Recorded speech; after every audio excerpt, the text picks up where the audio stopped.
The Planning Commission, please come to order. Ms. Martin, would you please call the roll? Yes, ma'am. Commissioner Rich? Yes, ma'am. Commissioner Vitale? Yes, ma'am. Commissioner Balance? Yes, ma'am. Commissioner Clark? Yes. Commissioner Coppinger? Commissioner Graham? Yes, ma'am. Commissioner Volkert? Yes, ma'am. Commissioner Gay? Ma'am. Commissioner Warren? Commissioner Madison? Commissioner Houston? Chair Runner? Yes, ma'am. You've all had a chance to review the summary minutes of the December 20th meeting. Are there any corrections to those minutes? No corrections, I'd ask for a motion. So move. Thank you, and a second. Thank you both. Commissioner Rich? Yes, ma'am. Commissioner Vitale? Yes, ma'am. Commissioner Balance? Commissioner Clark? Yes. Commissioner Graham? Yes, ma'am. Commissioner Volkert? Commissioner Gay? Commissioner Warren? Same. Commissioner Madison? Yes, ma'am. Commissioner Houston? Ma'am. Chair Runner? Yes, ma'am. Ms. Runner, I request that you order that the Warren County zoning ordinance, subdivision regulations, and the comprehensive plan with all of its elements effective January 3rd, 2019, be introduced as an exhibit for tonight's hearing. I'd further request that you order that the staff report, all attachments together with the commission's file for that application, be introduced as exhibits. Finally, I'd ask that Rachel Hurt, planner, be sworn as a witness before you. And upon reflection, I think I'll add Ben Peterson and Monica Ramsey to that list, and that they be sworn as witnesses before you, and that their oath and qualifications be reflected in the record for each hearing. Swear to tell the truth before this commission. Thank you all. The preliminary subdivision and site development plans. Any questions on those in the packet? No questions. We'll move on. Letters of credit and performance bonds. You'll notice that you have a revised agenda at your seat with 2 items on that. Any questions on those 2 items? No questions? I'd ask for a motion, please. So move. Thank you. Second. And a second. Thank you. Commissioner Rich? Yes, ma'am. Commissioner Balance? Commissioner Graham? Yes, ma'am. Commissioner Gay?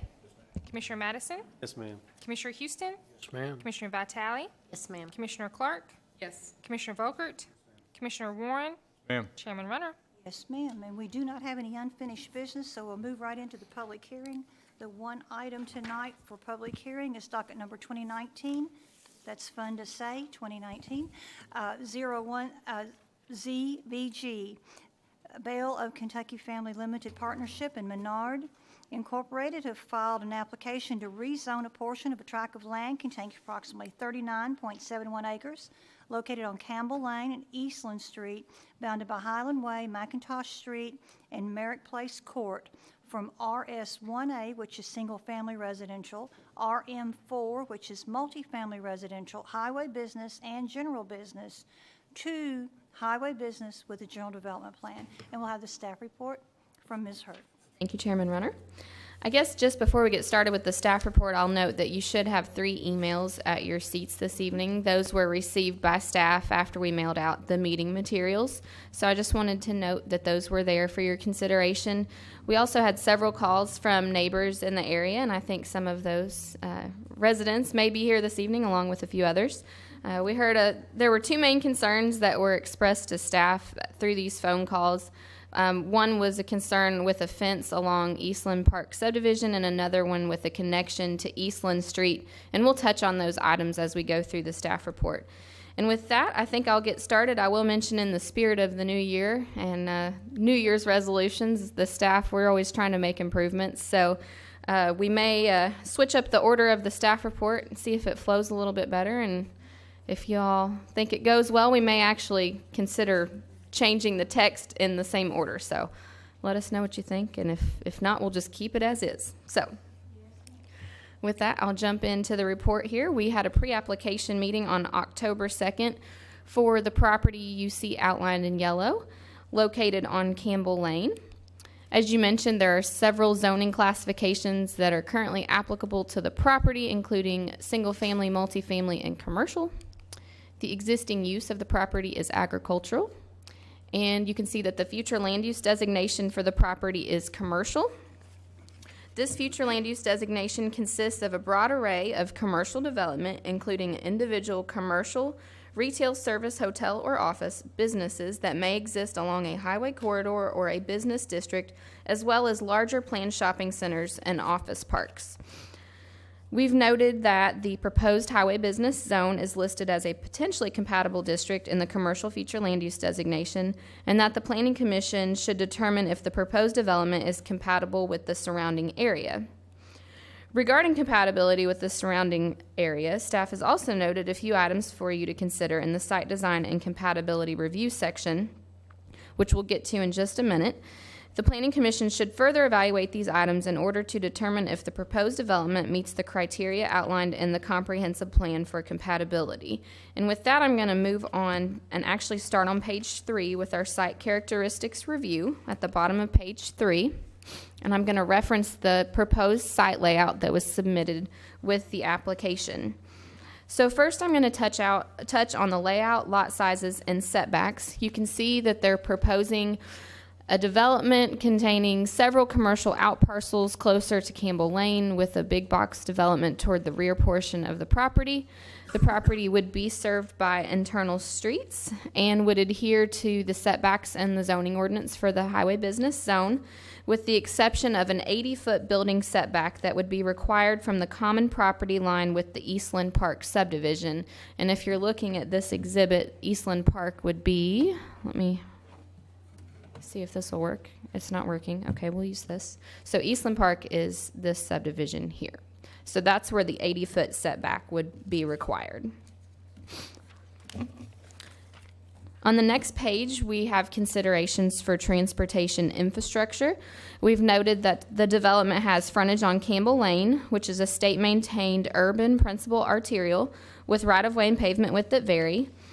Eastland Street, which is a city-maintained urban local roadway, also stubs into the property. You can see that here. That's where Eastland Street stubs into the property that's subject to the application this evening. But the proposed development would not connect with Eastland Street, and we will go over that here in just a bit in the development plan conditions that were submitted by the applicants. A connection is also proposed to the existing stub street on Highland Way. That's over here, Highland Way, stubs into the property here. And so they are proposing to connect to the existing stub on Highland Way.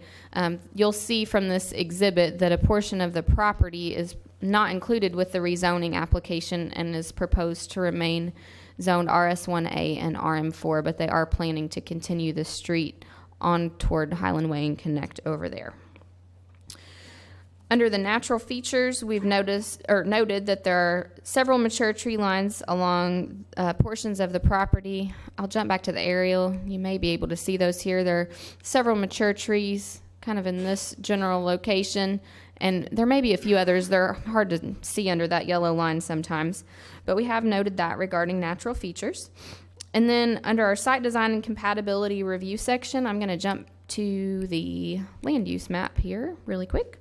So we've noted that there are a mixture of residential uses and densities in the area, including a mixture of low density and moderate density residential uses. We've also noted that there's a mixture of commercial, public institutional, and agricultural uses in the area, along with several vacant tracts. And as I stated earlier, Eastland Park subdivision is adjacent to the proposed development. There are also other neighborhoods nearby, including Mitchell Heights, which is here, and then Cross Ridge, which is here, and then Highland Gardens is up here.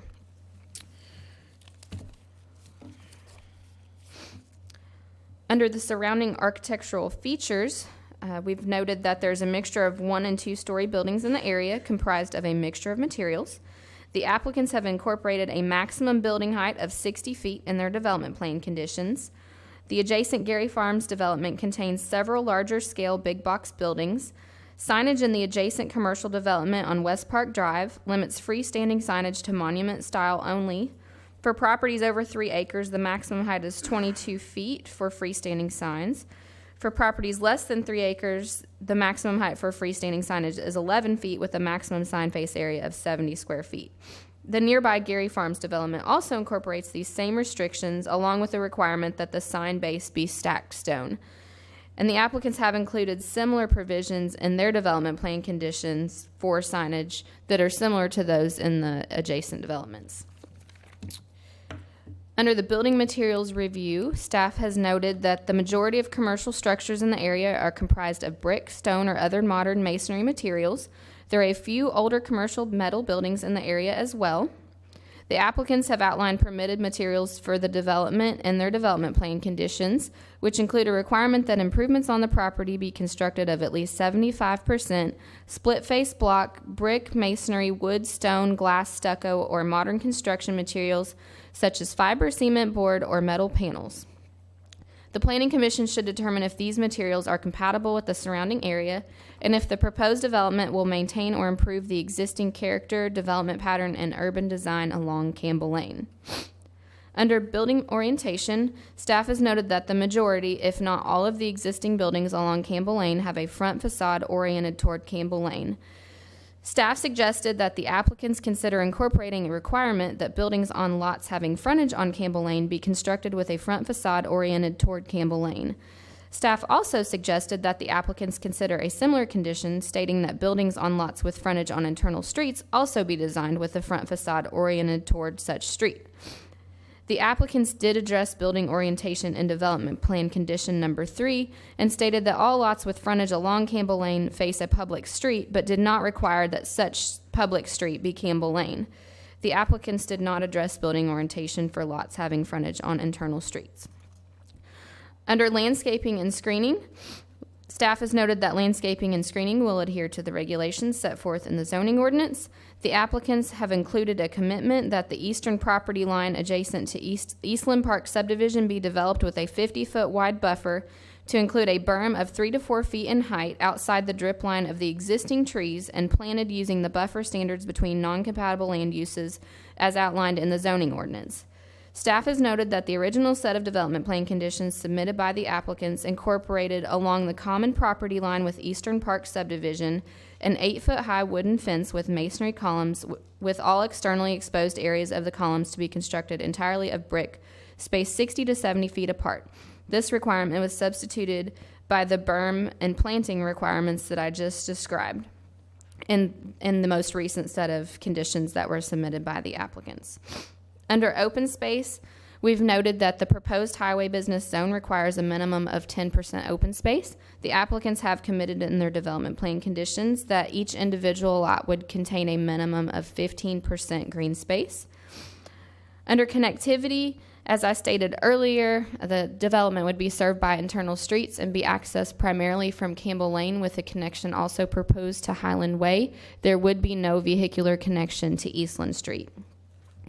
And for pedestrian, bicycle, or transit facilities, we've noted that the development, if approved, would incorporate sidewalks as required by the subdivision regulations and would connect with the existing sidewalks on Campbell Lane. We've also noted that a traffic impact study was required to be submitted with this application. And on page 6 of the staff report, we summarize the conclusions and recommendations which were included in the traffic impact study.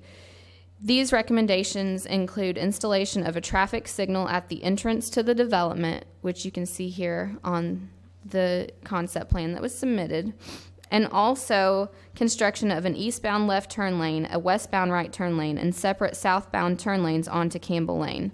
So there would be dedicated turn lanes on Campbell Lane into the development and also dedicated turn lanes out of the development onto Campbell Lane.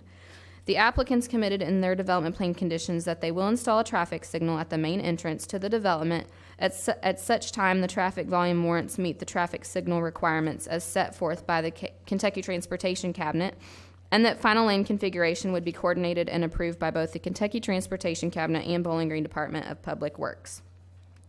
With that, I'm going to go through the development plan conditions that were submitted by the applicants. I think I've touched on a few of these already, just going through some of the previous information. So if they're repetitive, I apologize for that, but I want to make sure that we go through everything thoroughly this evening. So number 1 just states that any previous binding elements on the property would be null and void. I think a portion of the property that's zoned highway business may have had some binding elements that applied to it, but those would go away if this were to be approved, and these development plan conditions would be in place of that. Number 2, there is a typo. It's supposed to state that each lot would contain a minimum of 15% green space, not 5. Number 3,